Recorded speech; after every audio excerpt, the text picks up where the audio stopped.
Hello दोस्तों, मैं मिथुन आपके अपने YouTube चैनल क्लम से क्रांति T20 में स्वागत करते हैं। तो चलिए आइए आज का सेशन हम लोग स्टार्ट करते हैं। आज का सेशन जो रहेगा थेल्स प्रमेय का दूसरा प्रमेय ये रहेगा।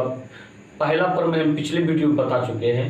ये थेल्स प्रमेय 2 रहेगा आपका, जिसको थेल्स प्रमेय को हम लोग आधारभूत आनुपातिकता प्रमेय के नाम से भी जानते हैं। उसका ये पहला प्रमेय का ये विलोम है, जस्ट उल्टा है उसका। ठीक है, तो देखिए क्वेश्चन जो हम लोग को कह रहा है, क्वेश्चन कह रहा है सिद्ध कीजिए कि यदि कोई रेखा किसी त्रिभुज की दो भुजाओं को समान अनुपात में विभाजित करती है तो यह रेखा तीसरी भुजा के समांतर होती है।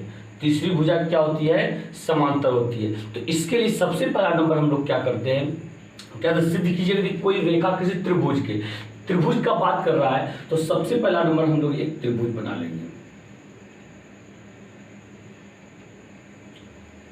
चलिए एक त्रिभुज बना लिए, इसका नाम दे देते हैं ए बी सी। यदि ज्ञात कीजिए यदि कोई रेखा किसी त्रिभुज की दो भुजाओं को समान अनुपात में विभाजित करती है। कौन? दो भुजाओं को समान कौन? कोई रेखा। तो चलिए देखिए कोई रेखा हम खींच देते हैं यहाँ पे। ठीक है, ए बी सी हो गया था, इसका नाम दे देते हैं डी और ऐसा खींचने से ये जो है ना इस त्रिभुज की दो भुजाओं को, इस ए बी और ए सी को दो बराबर भागों में अनुपात में बांटता है। यानी कि ए डी बटा डी बी जो होगा उतना ही ए ई बटा सी ई होगा। दोनों का अनुपात आपस में क्या होगा? बराबर होगा। ऐसा कहा जा रहा है। ऐसा यदि कहा जाए तो सबसे पहला नंबर हम लोग क्या करते हैं? प्रमाण लिखते हैं। अब प्रमाण में उन चीजों को लिखते हैं जो कि सवाल में हम लोग का दिया हुआ रहता है। तो क्या कीजिएगा, सबसे पहले आप यहाँ पे प्रमाण लिखिएगा, प्रमाण। ठीक है, तो प्रमाण जो लिखिएगा सबसे पहले इसमें क्या लिखेंगे? माना की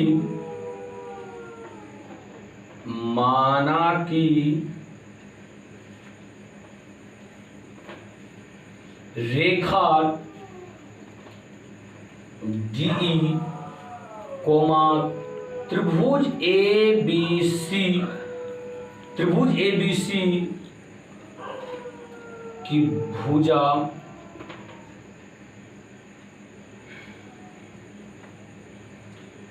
ए बी और कौन? ए सी। ए बी और ए सी को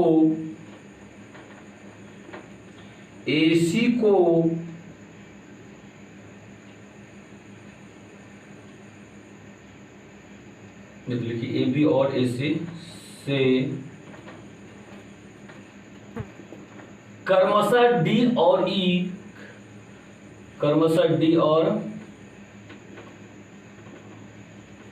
ई पर इस प्रकार मिलती है कि किस प्रकार से मिलती है? इस प्रकार मिलती है। क्वेश्चन में कह रहा है कि इन दो भुजाओं समान अनुपात में बांटता है। यानी किस प्रकार मिलती है कि ए डी बटा डी बी अब बराबर ए ई बटा ई सी। कोई दिक्कत यहाँ पे आपको? ऐसा कहने मतलब दिया गया था, हम लोग डाल देंगे इसमें प्रमाण में। इसके बाद जो लिखते हैं, जो सिद्ध करना होता है, लिखेंगे यहाँ पे सिद्ध करना है। क्या सिद्ध करना है आपको? सिद्ध जो हमें करना है कि सिद्ध करके दिखाना है ये दोनों रेखा समांतर है। क्या ये समांतर है? यानी कि डीई समांतर बीसी। ऐसा सिद्ध करके हमें दिखाना है। बातों को समझे आप? ऐसा सिद्ध करके भी दिखाना। अब इसके बाद जो सिद्ध करना होता है हम लोग उन पर फोकस करते हैं कि हमें क्या सिद्ध करना है। इस चीज को सिद्ध करने के लिए और कुछ हमको क्या चाहिए? ठीक है, यदि नहीं चाहिए तो कोई बात है, लेकिन हमको यहाँ पे चाहिए। इस चीज को सिद्ध करने के लिए हमको इसको बी को ई से, डी को सी से मिलाना पड़ेगा और ए सी और बी डी पर लंब डालना पड़ेगा हमको। ठीक है, तो इन चीजों को रचना में आप डालिए। ठीक, कहाँ डालिएगा? रचना। तो रचना में क्या करेंगे? रचना में यहाँ पे करेंगे क्या? देखिए सबसे पहले हम लोग क्या करते हैं, इसको डी को सी से और बी को ई से मिलाते हैं। डी से यहाँ लंब डालते हैं, एक यहाँ पे ई से लंब डालते हैं, ठीक है। यहाँ पे इसमें 90 डिग्री कोण बनता है और यहाँ पे इसमें भी 90 डिग्री का कोण बनता है। ये हो गया कंप्लीट आपका। तो अब देखिए यहाँ पे रचना में वही चीज को लिखेंगे। तो सबसे पहले यहाँ पे ये हो गया ना डी, इसको लिख दीजिए एम और इसको लिख दीजिए एन, बात समझे, या डी एम और ई एम। तो यहाँ पे लिखेंगे यहाँ पे डी एम लंब ए सी किस पर डाला गया है, ए सी और कोमा ई एन लंब ए बी डालते हैं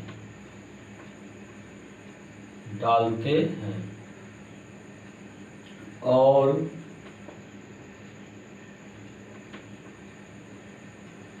बिंदु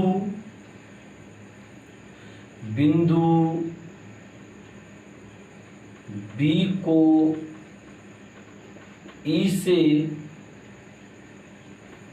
तथा सी को डी से मिलाते हैं। Okay complete. तो सबसे पहले हम रचना में क्या किए, एक्स्ट्रा चीज जो किया है, डी एम लंब डाल दिए हैं किस पर, ए सी पर, ई एन लंब डाले किस पर, ए बी पर, और बिंदु बी को ई से और डी को सी से मिला दिए हैं, रचना में लिख दिए, ठीक है। इसके बाद देखिए क्या करना का पड़ता है यहाँ पे हम लोग को। अब फोकस करेंगे उन चीज को, सिद्ध करने वाला चीज को, कि कैसे हम लोग सिद्ध करें। और सॉल्यूशन जो करते हैं उपपत्ति में लिखा जाता है उपपत्ति, ठीक है। इन चीज को सिद्ध करने के लिए पिछला यदि वीडियो आप देखे हैं उसमें देखिएगा, जिस तरह से हम पिछला वीडियो किए जस्ट उल्टा काम करना है। आप देख पा रहे हैं यहाँ पे ये लिखा हुआ भी, आधारभूत आनुपातिकता प्रमेय का विलोम। तो विलोम का मतलब क्या होता है, उल्टा होता है, ठीक है। विलोम का मतलब क्या हुआ, उल्टा। तो यहाँ पे क्या करेंगे, सबसे पहले देखिए यहाँ पे हम लोग चले थे कल त्रिभुज ए डी ई, क्या कीजिए यहाँ पे त्रिभुज ए डी ई का क्षेत्रफल।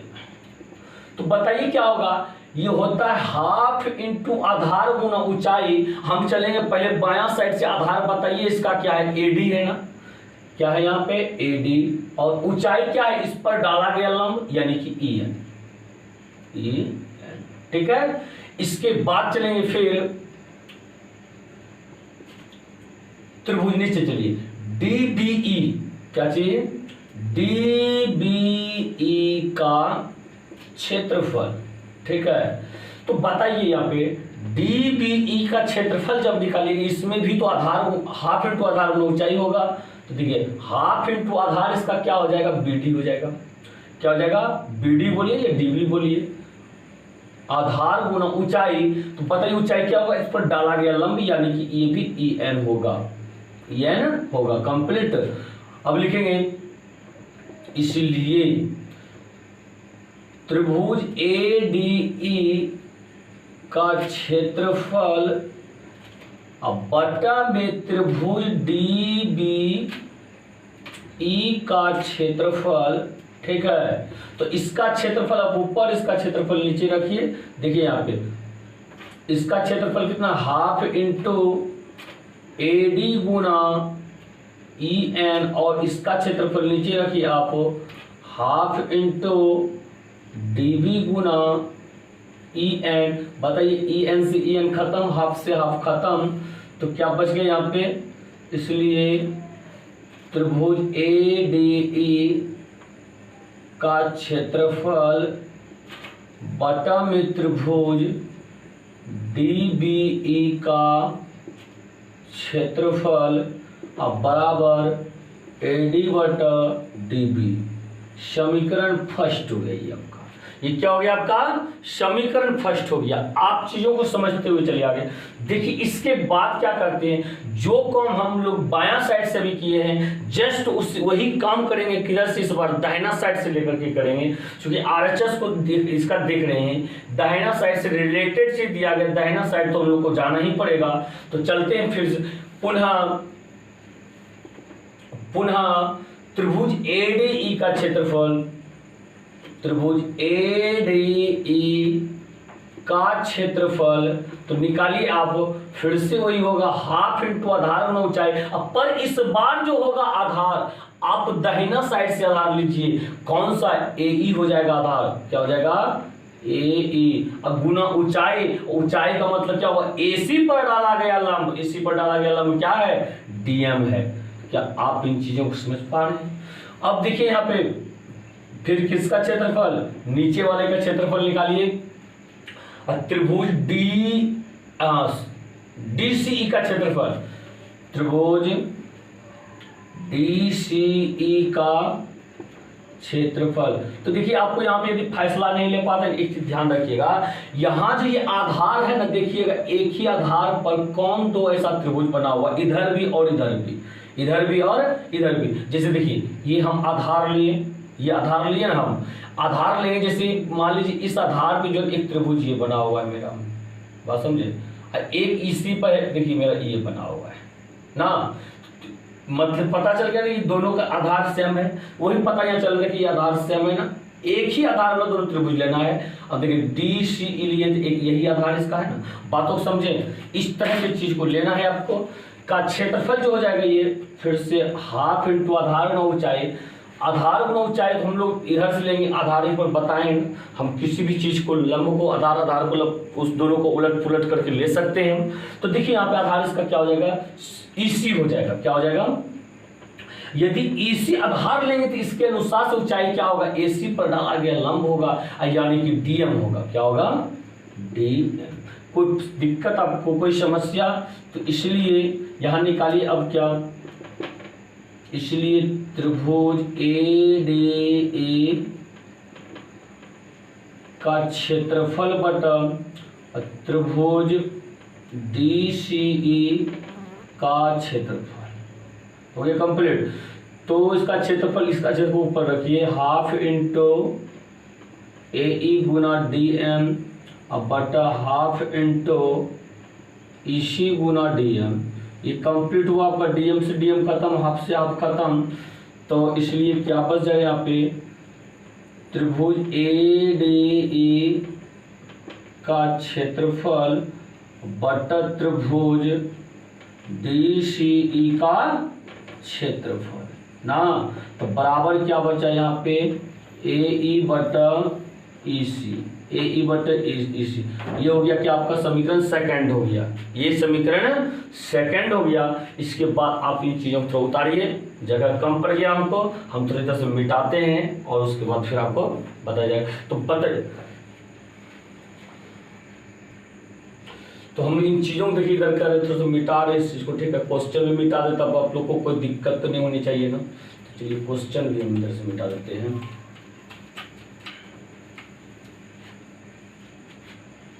देखिए एक चीज परिमाण में क्या दिया गया था, यहाँ पे आपका दिया गया था ए बी सी डी, हाँ तो ए डी क्या दिया था, एडी बटा डी भी और ए बटा, इससे काम है, ठीक है। तो चलिए ये हो गया कंप्लीट है आपका। अब यहाँ पे करते हैं, चूंकि आप इन चीज को देख रहे हैं, ये चीज चूंकि ए डी बटा डी बी, ए डी बटा डी बी अब बराबर ए ई बटा ई सी, पता है ये चीज हम लोग को दिया गया है, ठीक है। प्रमाण में नहीं लिखे इसको ना, अब क्वेश्चन में कह रखा है कि ऐसा होता है, तो ये चीज हम लोग को क्या है दिया गया है। तो समीकरण फर्स्ट और सेकंड से, समीकरण फर्स्ट और सेकंड से, तो समीकरण फर्स्ट में देखिए आप एडी बटा डीबी देख रहे हैं, एडी बटा डीबी किसके बराबर, इसके बराबर आया है ना, क्या इसको इसके जगह पे लिख सकते हैं, क्या लिख सकते हैं, तो इसलिए त्रिभुज ए डी ई का क्षेत्रफल बटा त्रिभुज DBE का क्षेत्रफल बराबर। अब बताइए, फिर देखिए इसको AE बटा EC समीकरण सेकंड में है ना, इसको इसके जगह पे इस चीज को लिख सकते हैं क्योंकि दोनों आपस बराबर है। हाँ, तो लिख सकते हैं त्रिभुज ADE का क्षेत्रफल का बटा त्रिभुज DEC का क्षेत्रफल। क्या हो गया? कंप्लीट। ये आपका ये जब कंप्लीट हो गया, अब देखिए यहाँ पे ये चीज देख रहे हैं ऊपर में ADE और ADE का क्षेत्रफल ना, ये जब हो गया ऊपर हम लोग काट सकते हैं। बच क्या गया यहाँ पे? बच गया यहाँ पे, इसलिए त्रिभुज DBE का क्षेत्रफल ना बच गया। अब बराबर त्रिभुज DEC का क्षेत्रफल बचा। ठीक है, ये दोनों क्षेत्रफल क्या है? आपस में बराबर आया और साथ ही जो है ये दोनों त्रिभुज जो है ना, आधार अभी जस्ट हम चित्र जो बनाए थे, यहाँ देखिएगा थोड़ा सा, ये A था, ये B था, ये C था, ये D था, ये E था, इसको मिलाए थे इससे। ठीक है, ऐसा ही था ना। देखिए यहाँ पे त्रिभुज DBE और बराबर त्रिभुज DEC क्या चाहिए? DEC बात समझ रहे हैं बात को? ये दोनों जो एक ही आधार DE के एक ही ओर स्थित है ना, लिखेंगे साथ ही त्रिभुज DBE और त्रिभुज त्रिभुज DEC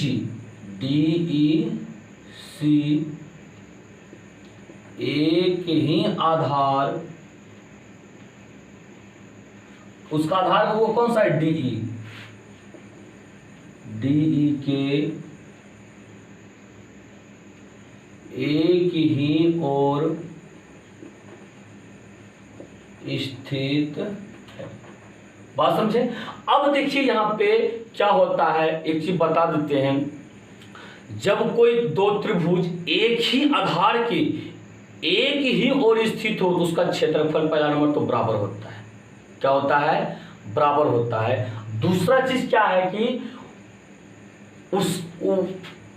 तो वो रेखा जो होता है ना, क्या होता है? तीसरी भुजा के समांतर होता है। जिस दो भुजा को बराबर भागों में बांटता है उसकी तीसरी भुजा क्या होता है? समांतर होता है। यहाँ पे लिखेंगे, इसलिए या तो अतः लिखिए जाए, अतः DE समांतर BC प्रूव्ड। तो ये चीजें क्या हो गई? प्रूव्ड हो गया। तो आप इन चीजों को समझें, थ्योरम है, थोड़ा सही से बनाइएगा, कोई दिक्कत नहीं है। तो इसके बाद आते हैं हम इससे रिलेटेड कुछ पॉइंट में आते हैं जिसको कि आप लोग को याद करना पड़ेगा। याद कीजिएगा तब फिर जाकर के एक्सरसाइज बनाने में वो आपको मदद करेगा। तो ठीक है, तो वो चीज आपको दिखा रहे हैं, वो क्या पॉइंट है। ठीक, तो देखिए यहाँ पे हम कुछ आपको बताना चाहते हैं। ये देख रहे होंगे, ये अस्मरणीय तथ्य जो है आपका 1 नंबर आपके बोर्ड पे लगा हुआ है। इस चीज को आपको क्या करना पड़ेगा? याद करना पड़ेगा, तभी आप कह रहे हो इसका एक्सरसाइज को समझ पाते हैं। याद नहीं कीजिएगा, एक्सरसाइज फिर समझ में नहीं आएगा। तो इसको आप लोग कॉपी में नोट कर लीजिए, या तो आपके पास बुक है ना, तो बुक से आपको बता देते हैं। आप निकालिए इसका पेज नंबर 10 और 11 से ये पॉइंट लिया गया है, तो वहीं से हम दिखा रहे हैं आपको। आप अपनी बुक से याद कीजिए, कोई बात नहीं है, आप यहाँ से नहीं उतारिएगा तो ठीक है। देखिए पहला पॉइंट आप देख पा रहे होंगे। पहला पॉइंट जो आपका है क्या है? यदि किसी त्रिभुज की किसी एक भुजा के समांतर कोई रेखा खींची जाए तो अन्य दो भुजाएं एक ही अनुपात में विभाजित हो जाती है। क्या ये पहला प्रमेय नहीं है? तो चित्र देखिए, बगल में बीच में चित्र बना हुआ है और तीसरा खटाल में जो आपका उसका व्याख्या किया गया है। चित्र देख रहे हैं, कुछ ऐसा चित्र है आपका, इस तरह से चित्र है आपका। इसका नाम है ए, इसका नाम है बी, इसका नाम है सी और एक रेखा है डी और ई। ठीक है, तो ये क्या कहता है, यदि ए बी समांतर, ये क्या हो, ए बी समांतर डी ई, या तो इसको ऐसे भी कर सकते डी ई समांतर बी सी। ये डी ई समांतर जो बी सी, ये रेखा यदि ऐसा हो तो क्या होगा पता है, इसका अन्य दो भुजा एक ही अनुपात विभाजित होती है। ए डी बटा डी बी बराबर ई सी बटा, सॉरी ए डी ना, ए ई बटा ई सी। आप तो इन चीजों को समझते होंगे। ऐसा कब होता है, जब दो रेखा क्या होगा, समांतर होगा तब। और साथ ही साथ जो होता है ना, क्या होता है ये पता है, वो जो दिया गया है दूसरा चीज, इसको हम निकालना यदि चाहे ना, ऐसे निकाल सकते हैं। देखिए ये जो संबंध दिया गया, दोनों तरफ एक जोड़ दीजिए, सिर्फ ए डी बटा डी बी, इसमें प्लस एक कर दीजिए और इसमें ए ई बटा ई सी, इसमें प्लस एक कर दीजिए। ठीक है, तो प्लस एक कर दिए। यहाँ पे देखिए अब क्या करेंगे, इन दोनों का एलसीएम लीजिएगा तो यहाँ पे डीबी होगा, डीबी से डीबी भाग दीजिए, एक एक कितना हो गया ये, तो एक ए डी हो गया ये, अब प्लस इससे भाग दीजिए, इसमें डीबी होगा, डीबी रहेगा डीबी। बातों को समझे, इधर भी आप एलसीएम लीजिए, ई सी से भाग दीजिए, एक ये हो गया ए ई, अब प्लस इससे भाग दीजिए तो ई सी होगा गुना एक, तो ई सी ही होगा ई सी। तो आप इस चीज को समझे। अब बताइए A D plus D B, तो देखिए तो चित्र में, अब देखिए ए डी और डी बी को जोड़िए, क्या जी सॉरी, ए डी और डी बी को जोड़िए, क्या ए बी नहीं मिलता है, मिल रहा है ना, तो ये हो गया ए बी बटा डी बी। क्या यही चीज बोल रहा है ना कि ए डी बट्टा ए बी बट्टा क्या होता है, ए बी बटा ए डी, ए बी बटा ए डी। चलिए वो भी बता रहे हैं आपको, बराबर ये हो जाएगा क्या, ए ई प्लस ई सी, ए ई प्लस ई सी जो ये क्या ए सी नहीं होगा, क्या होगा ये ए सी, और बटा में आप नीचे क्या है, ई सी है, क्या है ई सी। कंप्लीट। तो अब बताइए यहाँ पे ये दोनों जब आपस में बराबर है, डी बी और ई सी, डी बी और ई सी, ये दोनों भी तो आपस में बराबर ही होगा। इसको कह नहीं सकते यहाँ पे क्या, अर्थात ए डी बटा सॉरी ए बी, इस दोनों को जोड़ने से क्या हो रहा है यहाँ पे ए बी, तो ए बी बटा ए डी। ठीक है, अब बराबर ए सी बटा ए, ऐसा हम कर सकते हैं इस चीज को। ठीक है, पहला पॉइंट। तो पहला पॉइंट आप ध्यान रखिए, बस दो पॉइंट को ध्यान रखना है, 2 पॉइंट ध्यान रखना है। ये दोनों रेखा यदि समांतर हो तो पहला तो ये होता है कि ए डी बटा डी बी अब बराबर ए ई बटा ई सी। तो दूसरा होता है, ये भी ऐसा भी हो सकता है कि ए डी बटा ए बी बटा ए डी अब बराबर क्या चीज, ए सी बटा ए ई। ये 2 पॉइंट आप याद रखिएगा। अब देखिए दूसरा पॉइंट, देखिए आप पढ़िए, दूसरा पॉइंट आपके सामने है। दूसरा पॉइंट देखिए क्या कह रहा है। ठीक है, दूसरा पॉइंट देखिए, बताइए अब क्या कह रहा है दूसरा पॉइंट आप लोग। यदि कहते यदि कोई रेखा किसी त्रिभुज की किन्हीं 2 भुजाओं को एक ही अनुपात में विभाजित करे तो वह रेखा तीसरी भुजा के समांतर होती है। अभी देखिए दूसरा प्रमेय हम जो है सिद्ध करके जो दिखाए वही चीज है। क्या कह रहा है, यदि कोई रेखा किसी त्रिभुज की किन्हीं 2 भुजाओं को एक ही अनुपात में विभाजित करे, जैसे ऐसा एक त्रिभुज है यहाँ पे, ये इस पर एक रेखा खींचने से जो है ना ए बी सी को कोई डी जो है एक ही अनुपात विभाजित करता है, यानी कि ए डी बटा डी बी बराबर ए ई बटा ई सी। आय कहता ऐसा भी होगा ना, ये दोनों रेखा जो होगा समांतर होगा, क्या होगा डी ई समांतर बी सी होगा। कब, जब ऐसा होगा तब क्या आप इन चीज़ों को समझें। यही सब चीज़ आपको बेसिकली याद रखना पड़ेगा और वहाँ पे एक्सरसाइज में मदद करेगा और एग्जाम में भी आपको मदद करेगा ऑब्जेक्टिव बनाने में, सब्जेक्टिव, हर चीज़ में। या थ्योरम आपको याद करने के ऊपर डिपेंड करे। तो चलिए इसी के साथ देखिए तीसरा पॉइंट आप देखिए। तीसरा पॉइंट क्या, गौर कीजिए, देखिए कहना क्या चाहता है। ये सब चीज़ तो आप लोग को याद करना ही पड़ेगा, याद नहीं कीजिएगा तो फिर कैसे होगा। तीसरा पॉइंट को आप देखिए, देख पा रहे होंगे क्या कहता है। त्रिभुज के किसी कोण का आंतरिक या बाह्य समद्विभाजक उस कोण को बनाने वाले भुजाओं के अनुपात के सम्मुख भुजा को आंतरिकता या बाह्यता, आंतरिकता माना अंदर और बाह्यता माना बाहर ना, विभाजित करता है। देखिए आंतरिकता विभाजित काम भी कर रहा है। ए चित्र ए में बीच में देख रहे हैं आप, चित्र ए में आंतरिकता विभाजित कर रहा है और चित्र बी में क्या कर रहा है, बाह्यता विभाजित कर रहा है। तो अब तीसरा खटान में देखिए क्या कहता है। चित्र ए में एडी कोण बीएसी, किसको, कोण बीएसी यानी ऊपर वाला कोण देखिए आप, बीएसी का आंतरिक समद्विभाजक है ना, आंतरिक समद्विभाजक कौन, एडी रेखा, एडी रेखा।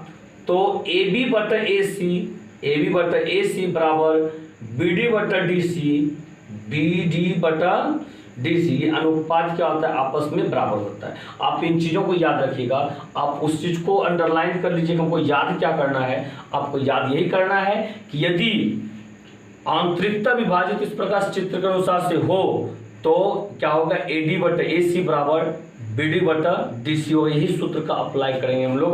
तो चलिए बी नंबर में देखिए क्या कहता है। यदि चित्र बी में AD कोण BAC, फिर से ऊपर ही देखिए BAC है ना, BAC का बाह्य समद्विभाजक हो तो ऐसा बाह्य समद्विभाजक यदि रहेगा तो उसमें क्या होगा, उसका सूत्र है यहाँ पे AB बटा AC बराबर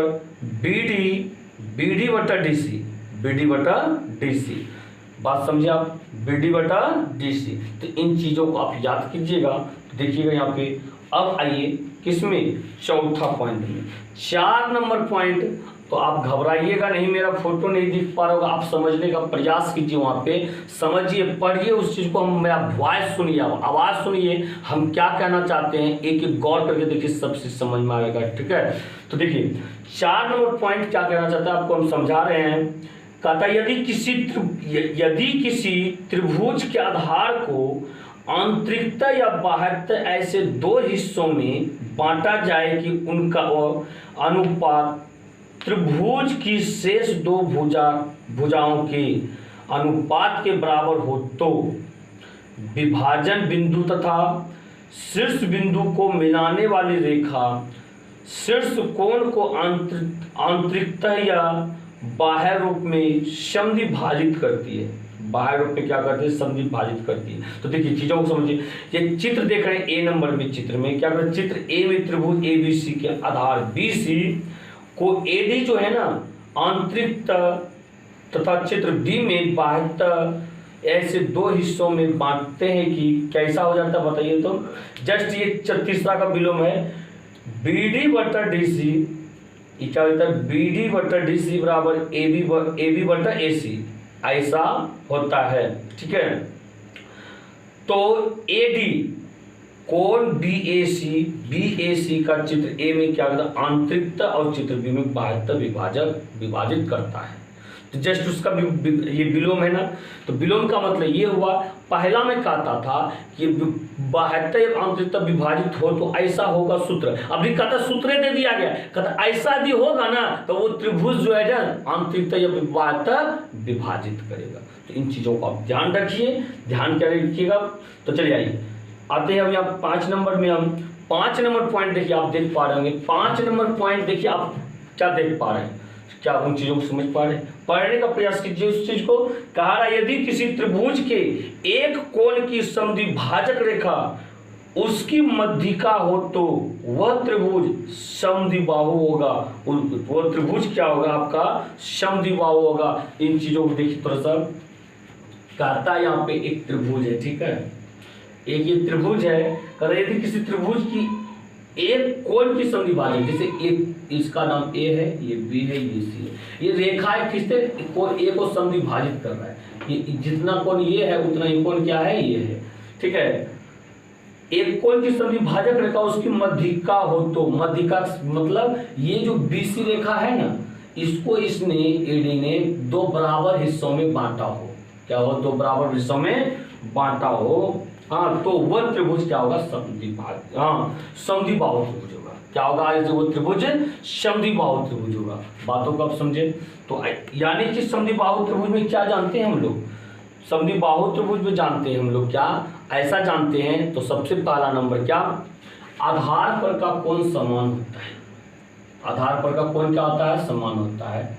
और जिस पर लंब डाला गया उसके अलावा दो भुजा जो होते हैं वो आपस में क्या होते हैं, बराबर होते हैं।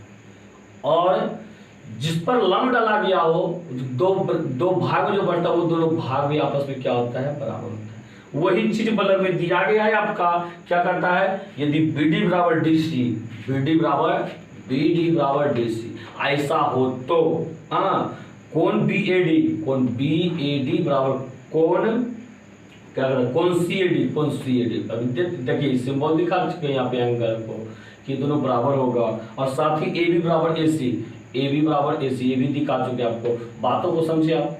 तो चलिए आप चाहिए इसके बाद का पॉइंट, आप 6 नंबर पॉइंट चाहिए। पॉइंट नंबर 6 को देखिए क्या करना चाहता है आपका। देखिए क्या कहता है, यदि किसी त्रिभुज की दो मध्यिकाएं संबद्ध शीर्ष कोण को समद्विभाजित करे तो वह त्रिभुज क्या होगा, समबाहु होगा। वह त्रिभुज क्या होता है आपका, समबाहु होता है। क्या कहें, यदि किसी त्रिभुज की दो मध्यिकाएं संबद्ध शीर्ष कोण को समद्विभाजित। अच्छा, तो यहाँ पे कहता है ये हुआ ना, कोई दो मध्यिका खींचिए, एक यहाँ से खींच दीजिए, एक यहाँ से खींच दीजिए। यदि त्रिभुज मध्यिका से होता है, किसी दो मध्यिका खींच सकते हैं। ये तो मन है तो आपको तीनों खींच दीजिए, लेकिन यहाँ देखना है कम से कम दो, अधिक से तीनों हो सकता है लेकिन कम से कम दो। तो ठीक है, तो शीर्ष कोण को समद्विभाजित करे तो ये जो मध्यिका खींचे ना, इस कोण को क्या करेगा, समद्विभाजित करेगा। समद्विभाजित करेगा, फिर ये कोण को समद्विभाजित करेगा दो बराबर भागों में। अब तो ये क्या होता है पता है, इस तरह से क्या होता है, ये तीनों भुजा जो है आपस में बराबर हो जाता है। बात समझे, तीनों भुजा बराबर का मतलब क्या हो, ये समबाहु त्रिभुज हो गया। तो वही कह रहा है यहाँ पे, यदि BD बराबर CD, इसका नाम जैसे ABC इसका नाम भी है, तो BD बराबर CD, बात समझो। तो कोमा CE बराबर AE, कहाँ है CE, ये हो गया कंप्लीट आपका, इसका नाम दे दिया CE बराबर AE, यानी कि ये दोनों भाग और ये दोनों भाग आपस में बराबर है। ठीक है, तो क्या करता है, वो जो कोण जो ये जो लंब जो डाला है ना, ये कोण आपस में बराबर होगा। सीधी सी बात, आप इन चीजों को समझिए। ठीक है, ऐसा यदि हो कि लंब डालने के बाद मध्यिका बन जाए, लंब डालने के बाद ये क्या हो जाए, एक मध्यिका बन जाए। जिस रेखा पे डाला जाए लंब उसको दो बराबर भागों में बांटे, तो जो कोण को वो समद्विभाजित, जो कोण शीर्ष से खींचा गया है ना, उसके द्वारा दो भाग में जो कोण बटा हुआ है, और वो कोण भी जो नहीं क्या होगा पता है, और दोनों बराबर होगा। बातों को समझे। तो चलिए आइए इसके बाद 7वां पॉइंट देखिए। 7वां पॉइंट क्या कहता है, लास्ट पॉइंट आपका ये है। 7वां पॉइंट क्या कह रहा है, कहता है समलंब के विकर्ण एक दूसरे को आनुपातिकता विभाजित करते हैं, इसका विलोम भी सत्य है। देखिए कहता है समलंब ABCD में AO बटा OC बराबर BO बटा OD, इसका विलोम भी सत्य है। माना क्या विलोम सत्य, क्या जिस चतुर्भुज में ऐसा होगा कि AO बटा इस तरह बनाने के बाद जिसमें होगा कि AO बटा OC और बराबर BO बटा OD, और वो समलंब चतुर्भुज होगा। विलोम मतलब यही ना हुआ, हाँ तो यही हुआ विलोम। ठीक है, तो ध्यान रखिए यहाँ पे। तो क्या करता है यहाँ पे, समलंब के विकर्ण एक दूसरे को आनुपातिकता विभाजित करते हैं। ठीक है, आनुपातिकता विभाजित करते हैं, यानी समलंब चतुर्भुज में विकर्ण AC और BD को काटने वाला बिंदु को O यदि मानेंगे ना, ऐसा ही बनेगा वो क्या, AO बटा OC बराबर BO बटा OD। और ध्यान रखिएगा इसका विलोम भी क्या है, असत्य है। अब बिल्कुल ये 7 पॉइंट आपको कल याद हो जाना चाहिए। अब कल से हम लेकर के आते हैं आपके लिए शानदार टॉपिक, इसी का एक्सरसाइज, तो जो कि आपको सब्जेक्टिव के साथ साथ ऑब्जेक्टिव में बिल्कुल काफी कहने मतलब मदद करने वाला है। तो क्वेश्चन हटा दीजिएगा। ठीक, तो काफी मदद करने वाला है। ठीक है, तो मिलते हैं अगले वीडियो में। वीडियो को लाइक, कमेंट, शेयर करने के लिए मत भूलिएगा। और यदि आप अभी चैनल को सब्सक्राइब नहीं किए हैं, सबसे पहले आप चैनल को सब्सक्राइब कर लीजिए और साथ ही बेल आइकन को प्रेस कर दीजिएगा। इसी के साथ जय हिंद, जय भारत।